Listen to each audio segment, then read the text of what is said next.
Hello students, welcome to back my channel English with Patel sir. आज से हम MP board और सीबीएसई बोर्ड क्लास 10th की English subject को कवर करेंगे। आपको ध्यान से सुनना है। जो चीज़ समझ में ना आया आपको कमेंट बॉक्स में पूछना है। तो चलिए आज से फर्स्ट चैप्टर को शुरू करें।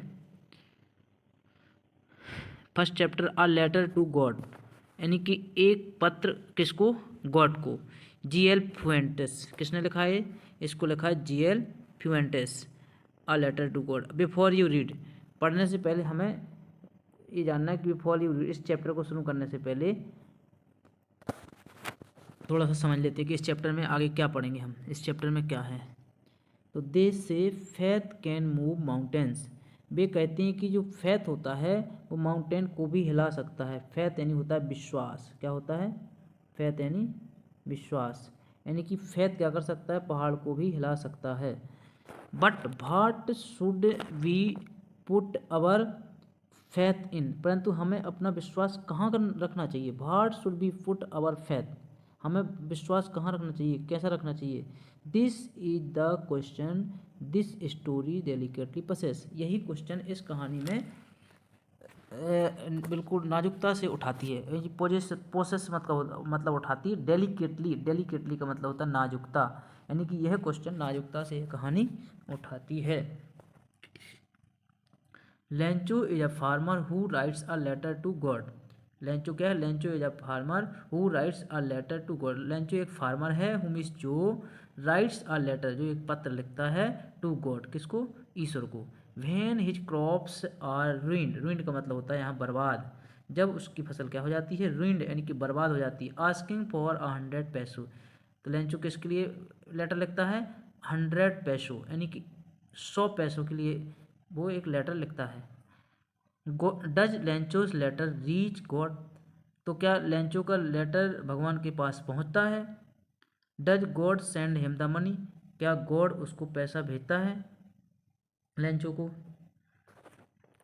Think what your answer to these question would be, आपको सोचना है कि इन क्वेश्चन का आंसर क्या हो सकता है। इस क्वेश्चन का आंसर क्या हो सकता है, ये आपको सोचना है। ठीक है।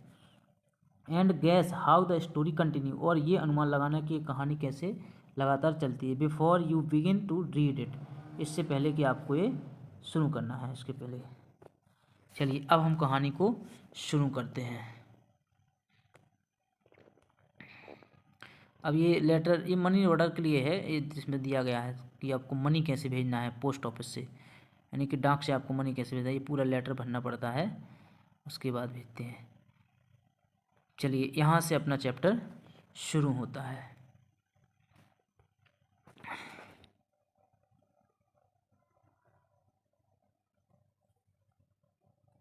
देखिए,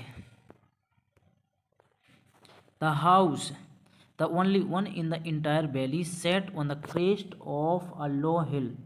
देखिए, द हाउस एक घर है, द ओनली वन सिर्फ सिंगल घर, इन द इंटायर वैली यानी कि पूरी वैली में, वैली यानी जो पहाड़ी है, उस पूरी घाटी, घाटी बोलते हैं, वैली का मतलब होता है घाटी, उस घाटी में एक ही घर है। Set on the crest of a low hill, वो कहाँ पर सेट है? सेट का मतलब बना हुआ है कहाँ पर? On the crest of a low hill, यानी निचली पहाड़ी है, हिल है, उसकी क्रेस्ट पर बना हुआ है एक घर। क्रेस्ट का मतलब होता है यहाँ पर चोटी।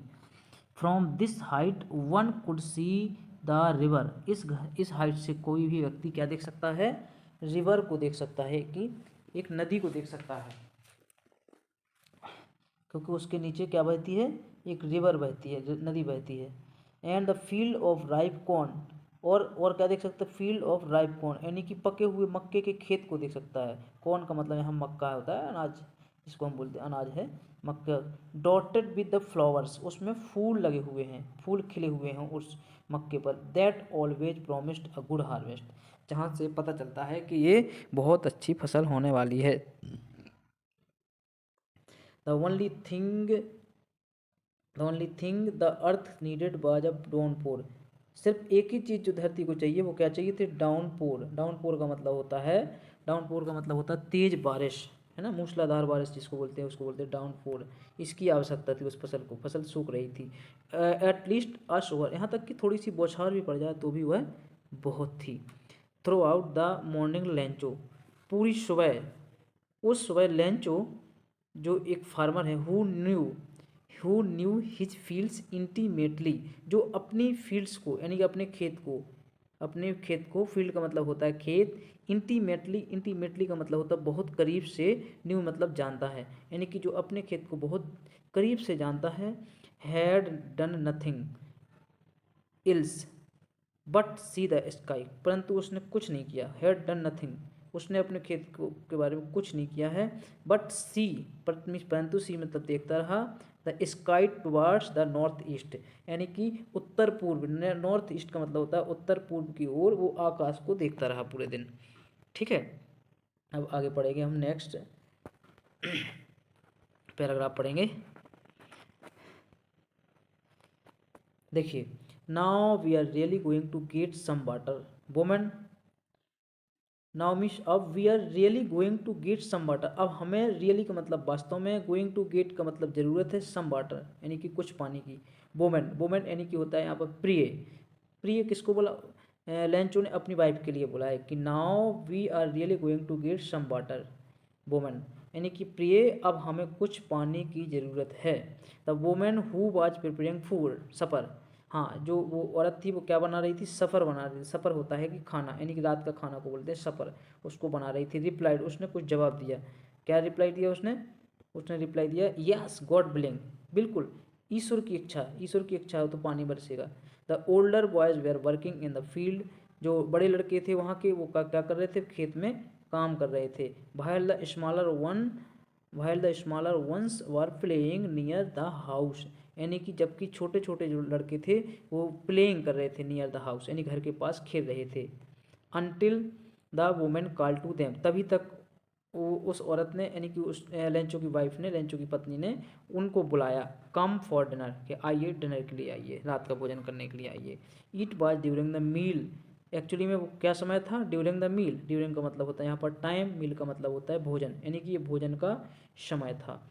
Just as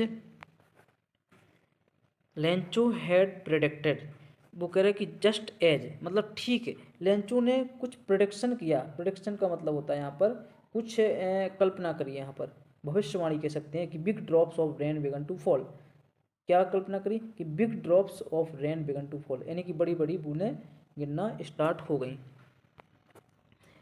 in the north east, in the north east huge mountains of clouds could be seen approaching, यानी कि नॉर्थ ईस्ट में जो ह्यूज माउंटेन था वहाँ से मतलब बड़े बड़े क्लाउड्स यानी बादल, बादल के बड़े बड़े माउंटेन, यानी कि पहाड़, बादल के बड़े बड़े पहाड़ आगे की ओर बढ़ रहे थे, ऐसा लेंचो ने देखा।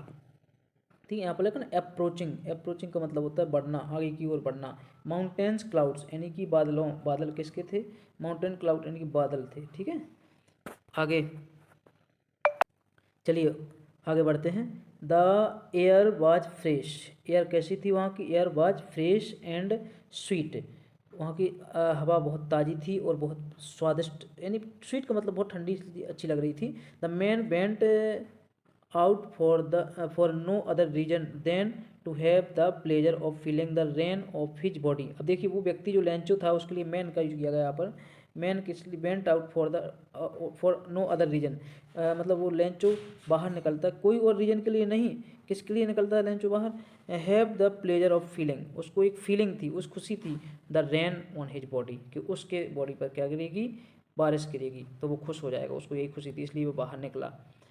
एंड वैन ही रिटर्न ही इस एक्सक्लेम, और जैसे ही वो वापस आया तो वो आश्चर्यचकित होकर के कुछ बोला, these aren't rain drops falling from the sky, ये जो है रेन ड्रॉप्स फॉलिंग्स नहीं है, वर्षा की बूंदें नहीं है, फ्रॉम द स्काई जो आकाश से गिर रही हैं, दे आर न्यू कॉइन्स, क्या बोला कि ये न्यू कॉइन्स हैं यानी कि नए नए सिक्के हैं। The big drops are 10 cent pieces, यानी कि बड़े जो ड्रॉप्स हैं वो 10 सेंट पीसेस हैं, यानी कि 10 सेंट के पीस हैं, 10 सेंट पीसेस। सेंट का मतलब होता है यहाँ पर मुद्रा होती है, यानी करेंसी है जो यूएसए में चलती है, अपने यहाँ पर नहीं चलती। अपने यहाँ पर जैसे कि 1 रुपये में 100 पैसे होते हैं, ऐसे यूएसए में $1 में 100 सेंट होते हैं, उसी को बोलते हैं, वहाँ की करेंसी को बोलते हैं cent. And the little ones are 5, और बोले जो छोटी छोटी बूंद हैं वो 5 सेंट की हैं, यानी कि बड़ी बूंदें जो पड़ रही हैं वो 10 सेंट की हैं, ठीक है। छोटी बूंदें हैं वो कितनी 5 सेंट्स की हैं, ऐसा वो उन्होंने कहा। अब देखिए आगे बढ़ते हैं। With a satisfied expression, he regarded the field of ripe corn with the flowers draped in a curtain of rain। देखिए यहाँ पर कहा गया है कि with a satisfied expression, यानी कि संतुष्टिपूर्ण एक्सप्रेशन के साथ। सेटिस्फाइड एक्सप्रेशन का मतलब होता है संतुष्ट भाव। ही regarded the field of ripe corn with its flowers, कि जो फील्ड ऑफ राइप कॉर्न है, रिगार्डेड, ही रिगार्डेड का मतलब उसने क्या देखा, उस रिगार्डेड का मतलब यहाँ होता है देखा। The field of ripe corn with its flowers, कि उसके ये क्या देखा कि जो राइप कॉर्न यानी कि पकी हुई फसल के जो खेत हैं वो अपने फूलों के साथ draped in a curtain of rain, यानी कि draped in a curtain of rain, यानी कि कवर्ड हो गया, पानी से कवर हो गया, बरसात से कवर हो गया। उसने ऐसा देखा कि थोड़ी पानी, काफ़ी पानी, बट सडनली, परंतु अचानक क्या हुआ, a strong wind began to blow, बहुत स्ट्रॉन्ग विंड यानी कि खतरनाक तूफान, बिगन टू ब्लो बहने लगा। And along with the rain very large hailstone, और अलोंग विद द रेन यानी उसी बरसात के साथ क्या हुआ, वेरी लार्ज हेलस्टोन, बहुत ही बड़े, लार्ज का मतलब बड़े, वेरी का मतलब बड़े, हेलस्टोन का मतलब होता है यहाँ पर ओले, है नहीं, क्या होते, बर्फ़ के ओले। बिगन टू फॉल यानी कि बर्फ़ के ओले गिरना शुरू हो गए, बर्फ़ के ओले गिरना शुरू हो गए। These truly did not resemble new silver coins, ये वास्तव में क्या नहीं माने गए, न्यू सिल्वर कॉइन्स नहीं है। द बॉयज़, नहीं, हाँ, these truly did resemble new silver coin, हाँ सॉरी गलत बोल दिया। These truly did resemble new silver coin, ये वास्तव में छोटे सिल्वर कॉइन्स यानी कि सिल्वर के सिक्के लग रहे थे, चांदी के सिक्के। और आगे है the boys exposing themselves to the rain, जो लड़के थे वो एक्सपोजिंग देमसेल्फ, एक्सपोजिंग का मतलब होता है खुला छोड़ना, है ना, देमसेल्फ टू द रेन, अपने आप को उन्होंने बरसात के हवाले कर दिया बच्चों ने। And ran out to collect the frozen pearls, frozen pearls का मतलब होता है बर्फ़ के मोती, यानी कि बर्फ़ के गोले जो वहाँ पर गिर रहे थे उसको कलेक्ट करने के लिए वो बच्चे बाहर के लिए दौड़े। It's really getting bad now exclaim the man, उस व्यक्ति को एक्सक्लेम हुआ, उसको आश्चर्य होकर के उसने बोला, यानी कि मैन का मतलब है लेंचो, लेंचो क्या बोला, it's really getting bad now, ओ वास्तव में बहुत बुरा हो रहा है अब। रियली गेटिंग बैड, गेटिंग का मतलब हो रहा है, रियली का मतलब वास्तव में, बैड मतलब बुरा, नाउमी सब, अब तो बहुत बुरा होने वाला है। I hope it Passage quickly, मैं आशा करता हूँ कि जल्दी गुजर जाए। पासेज का मतलब गुजरना, क्विकली का मतलब जल्दी। डिड नॉट पास क्विकली, लेकिन डिड नॉट पास क्विकली, लेकिन जल्दी नहीं गुजरा।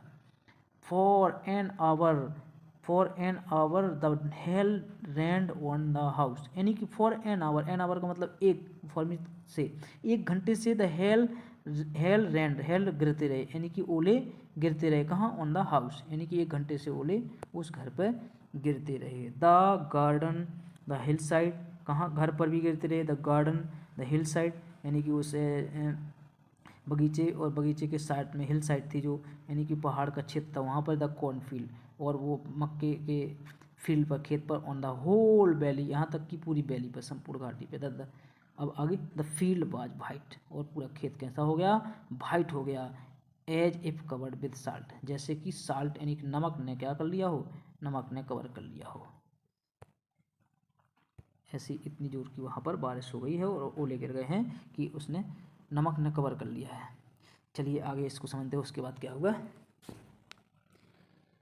Not a leaf remained, not a leaf remained on the trees, यहाँ तक कि पेड़ पर एक भी पत्ती नहीं बची। रिमेंड का मतलब बचना, लीफ का मतलब पत्ती, ऑन द ट्री यानी कि पेड़ पर, नोट का मतलब नहीं, यानी कि पेड़ पर एक भी पत्ती नहीं बची। द कॉर्न बाज, जो अनाज था, बाज टोटली डिस्ट्रॉयड, यानी कि अनाज टोटली डिस्ट्रॉयड, पूरा खत्म हो गया, जितने भी उसमें अनाज थे यानी कि मक्का था पूरा खत्म हो गया। The flowers were gone from the plants, flowers were gone from the plants यानी कि फूल भी पौधों से गायब हो गए। Lencho soul was filled with sadness, Lencho की आत्मा दुखी से भर गई। फिल्ड का मतलब भरना, सैडनेस का मतलब दुख है, यानी कि उसकी आत्मा दुखी से। अब देखिए आगे चलते हैं। When the storm had passed, जैसे ही स्टॉर्म पास हुआ यानी कि वो तूफान गुजरा, he stood in the middle of the field यानी कि फील्ड के बीच में वो खड़ा हो गया। And said to his sons, और अपने पुत्र से कहा, a plague of locust would, यानी प्लेग ऑफ लोकस्ट यानी टिड्डियों का दल।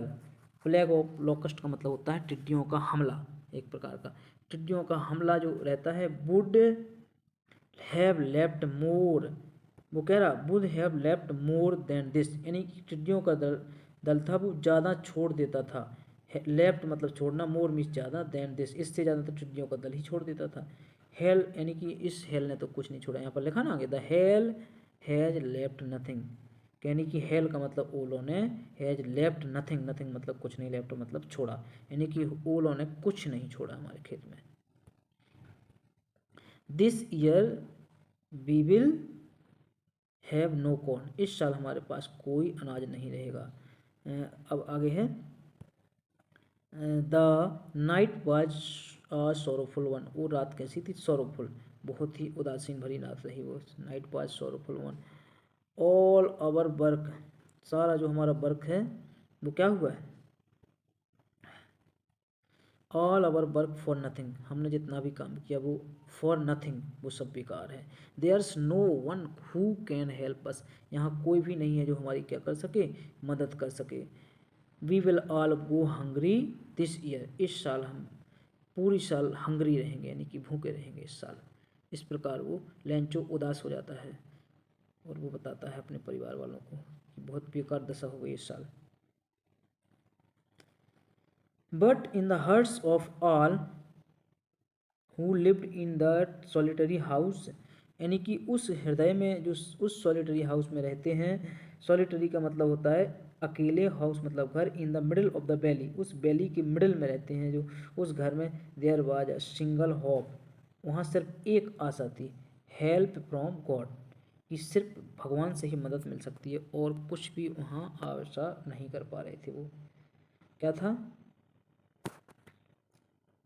डोंट बी अपसेट, अपसेट नहीं होना है, इवन थो this seems like a total loss, यहाँ तक कि ऐसा सीम्स मतलब प्रतीत होता है, थो का मतलब यहाँ तक कि, इवन थो का मतलब यहाँ तक कि, दिस सीम्स ऐसा प्रतीत होता है, लाइक अ टोटल लॉस, जैसे पूरा लॉस हो गया हो। रिमेंबर, रिमेंबर का मतलब याद रखना, no one dies of hunger, कोई भी भूख से नहीं मरता है। No one dies of hunger, hunger का मतलब होता है भूख, डाइज का मतलब होता है मरना, यानी कि कोई भी हंगर से नहीं मरता, यानी कि भूख से नहीं मरता, याद रखना, ऐसा वो कह रहा है। दैट्स व्हाट दे से, ऐसा वे कहते होंगे, यहाँ पर लिखा दैट्स व्हाट से दे से, ऐसा वे कहते होंगे। No one dies of hunger, कि कोई भूख से नहीं मरता, no one dies of hunger, कोई भूख से नहीं मरता है। लेकिन अब आगे देखिए, ऑल थ्रू द नाइट, पूरी रात, लेंचो थॉट ओनली वन, पूरी रात सिर्फ लेंचो एक ही चीज़ सोचता रहा पूरी रात, ठीक है, क्या, हिज होप, अपनी आशा के बारे में, क्या, द हेल्प ऑफ गॉड, कि भगवान से आशा रखना है, भगवान से ही मदद करना है। हुज आइज, जिसकी आँखें, किन के लिए बोला जाता है, हुज आइज का मतलब यहाँ पर भगवान के लिए बोला गया, भगवान की आँखें, as he had been instructor, जैसे कि वह इंस्ट्रक्ट करते हैं, इंस्ट्रक्ट मतलब निर्देशित करते हैं हर चीज़ में, सी एवरीथिंग, हर चीज़ देखते हैं, even what is deep in one's conscious, यहाँ तक कि किसी की आत्मा में क्या है, वंस कॉन्शियस का मतलब होता है आत्मा, चेतना में क्या चल रहा है, डीप मतलब गहराई में, ये भी देखते हैं भगवान, भगवान के लिए बोल रहा है लेंचो। लेंचो बाज एन ऑक्स ऑफ मैन, अब लेंचो के बारे में लेखक ही लिख रहा है, लेंचो बाज एन ऑक्स ऑफ मैन, एक प्रकार का लेंचो आदमी के रूप में बैल था, क्यों, working like an animal in the fields, क्योंकि वो वर्किंग मतलब करता था लाइक एन एनिमल, एक जानवर जैसा, इन द फील्ड यानी काम करता था वो खेतों में, कैसे, एक जानवर के जैसा बिल्कुल काम कर। But still he knew how to write, परंतु उसको ये तो पता था हाउ टू राइट, कैसे लिखते हैं। न्यू मतलब जानता था, हाउ मीन्स कैसे, टू राइट का मतलब लिखना। द फॉलोइंग संडे, अगले संडे, अगले संडे क्या होता है, एट डे ब्रेक, जैसे ही दिन की शुरुआत होती है, डे ब्रेक का मतलब दिन की शुरुआत, यानी कि प्रभात, प्रभात यानी जिसको भोर बोलते हैं, तड़का, है ना। He began to write a letter which he, उसने बिगन मतलब शुरू किया, टू राइट का मतलब लेटर, एक लेटर लिखना शुरू किया, which he himself would carry to town, जिसको वह खुद टाउन ले गया, टाउन का मतलब कस्बा, एंड उसको कस्बा ले जाना था, प्लेस इन द मेल, और कहाँ उसको रखना था, मेल में, मेल और उसको बोलते हैं डाक को, जिसको मेल बॉक्स बोलते हैं, लेटर बॉक्स उसको मेल बोलते हैं, उसमें रखना था। It was nothing less than a letter to God, ये कुछ नहीं था, नथिंग का मतलब कुछ नहीं, लेस मीन्स कम, किससे कम कुछ नहीं था, let than a letter to God, एक लेटर था टू गॉड, मतलब लेंचो ने एक लेटर लिखना स्टार्ट करने के लिए सोच लिया कि मैं एक लेटर लिखूंगा, गॉड को लेटर लिखूंगा, वही मेरी हेल्प करेंगे। चलिए अब पढ़ते हैं हम नेक्स्ट पैराग्राफ में। गॉड ही रॉट, उसने लिखा क्या, गॉड, भगवान, ही रॉट, गॉड ही रॉट,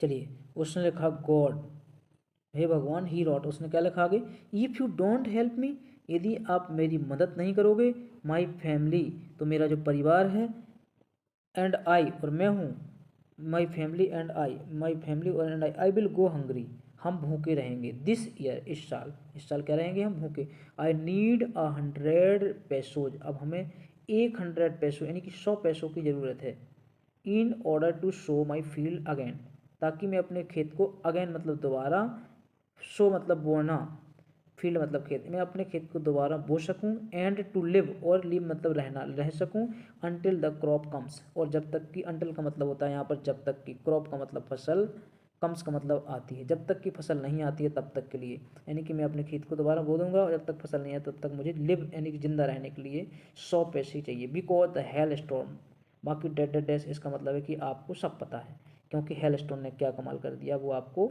सब पता है, ऐसा उन्होंने लिखा उस लेटर में। ही रॉट टू गॉड, वह भगवान को लिखते हैं on the, to God, on the envelope, हाँ लिफाफे के ऊपर, एनवेलप का मतलब लिफाफा होता है, टू गॉड, लिफाफे के ऊपर क्या लिख दिया, एड्रेस लिखना पड़ता है ना कि कहाँ भेजना, तो उन्होंने लिख दिया to God, put the letter inside, और लेटर को अंदर रख दिया, इनसाइड का मतलब होता है उस लिफाफे के अंदर, एंड स्टिल ट्रबल्ड, और थोड़ा सा तकलीफ तो हुई हल्की सी, वेंट टू टाउन, और फिर कहाँ गया, वेंट टू टाउन यानी कि कस्बे की ओर गया, एट द पोस्ट ऑफिस, जैसे ही वो पोस्ट ऑफिस के पास पहुंचा, he placed a stamp on the letter, उन्होंने लेटर के ऊपर की स्टम्प प्लेस्ड का मतलब होता है यहाँ पर चिपकाना, स्टम्प यानी कि एक प्रकार का टिकट होती है ना, ऑन द लेटर, 50 का पैसा होता है उसमें, 50 का होता है, 10 का उनके यहाँ अलग होता है स्टम्प, उसको लेटर के ऊपर चिपका दी, and drop it into the mail box, और इसको कहाँ डाल दिया, मेल बॉक्स, मेल बॉक्स कहलाता है उसी लेटर को बोलते हैं, लेटर बॉक्स को बोलते हैं, जहाँ पर जिसमें हम डाक जिसको कहते हैं उसमें डालना पड़ता है, उसको मेल बॉक्स बोला जाता है, और उस मेल बॉक्स में उसको डाल दिया लेटर को जो उन्होंने लिखा था। अब देखिए अगला पैराग्राफ क्या कहता है, one of the employees,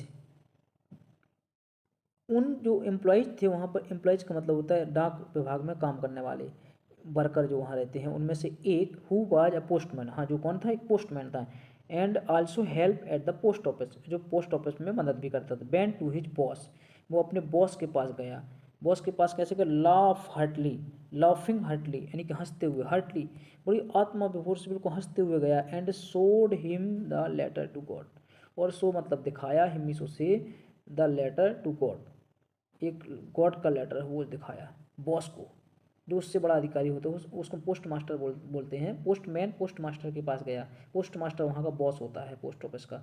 never in his career as a postman had he knew known that address. और क्या बोला, नेवर मतलब कभी नहीं, इन हिज करियर अपने करियर में, एज अ पोस्टमैन यानी कि पोस्टमैन की नौकरी करते हुए मैंने कभी भी अपने करियर में ऐसा कोई भी नॉन दैट एड्रेस, ऐसा एड्रेस लिखा कभी नहीं देखा मैंने कि इसमें द गॉड एड्रेस लिखा है।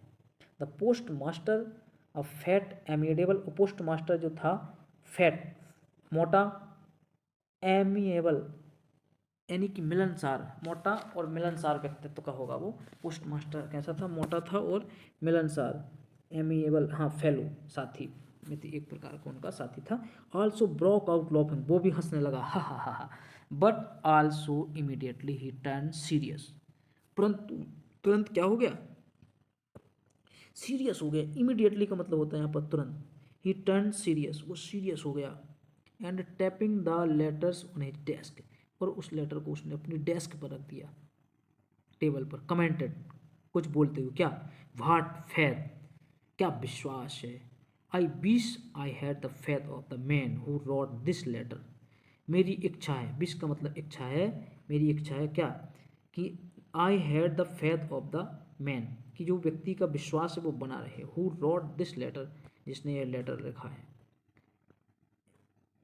जिसने यह लेटर लिखा, starting up a correspondent with God, और उसने जो करस्पोंडेंट किया है यानी पत्राचार किया है गॉड से, वो उसका बना रहे। स्टार्टिंग अप शुरुआत किया, करस्पोंडेंस का मतलब होता है पत्राचार, पत्राचार बोलते हैं यानी कि पत्र से बातचीत, पत्र व्यवहार भी कह सकते हैं हम, विद गॉड, ये उसने कहा कि ये बना रहे। हम पार्ट 2 में कवर करेंगे, इससे पहले पार्ट 1 पार्ट 2 भूलना, देखना मत भूलना, पार्ट 2 में कवर करेंगे।